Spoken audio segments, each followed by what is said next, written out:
Viral সারা রাত mobile টিপে সকাল 9টা থেকে মোবাইলের মাঝে চার্জ নাই, মোবাইলের মাঝে চার্জ নাই। এবার মাইকিং চলে সকাল 8টা থেকে বিকাল 4টা পর্যন্ত কারেন্ট থাকবে না। এবার টেনশন আছে না? নাই, সারাদিন কারেন্ট থাকবে না। আর যদি কারেন্ট না থাকে আমার মোবাইলটা বন্ধ হয়ে যাবে, আর ওই পারে কথা বলা যাবে না। এবার ওই পার থেকে রাগ করবে কি করবে না? করবে। এবার যখন বিকাল 4টা বেজে গেল, যেই মাত্র কারেন্ট আসলো আর মোবাইলটা চার্জে লাগাইয়ে টিপানো আরম্ভ। এবার মেসেজ করে হাই, এবার গিয়ে দেখে ওই পার থেকে ব্লক করে দিছে, ব্লক করে দিছে। এবার ছেলেটা তো টেনশনে আছে, হারে ব্লক করে দিল, আমাদের তো ভালোবাসা কোথায় গেল।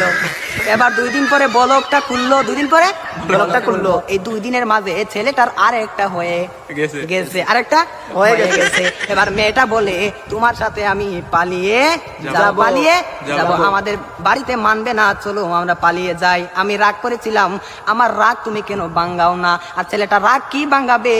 এই 2 দিনের মাঝে আর একটা কপালের মাঝে জুইটা গেছে।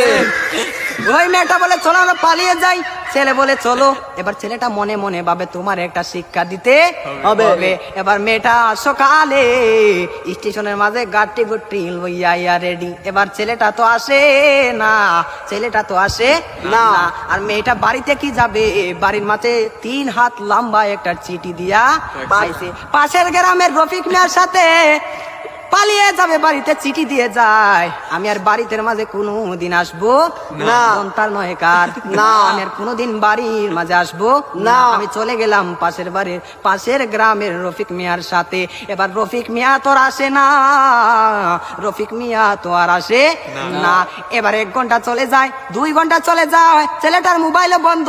মেয়েটা তো আর বুঝার বাকি হলো না, আমাকে চলে গেল ছাড়িয়ে, আমাকে ফাঁকি দিল। এখন তো মরা ছাড়া আর কোনো উপায় নাই। পরের দিন সকালে মাইকের মাঝে আওয়াজ শোনা যায়, সকলে পড়ি ইন্না লিল্লাহি ওয়া ইন্না ইলাইহি রাজিউন।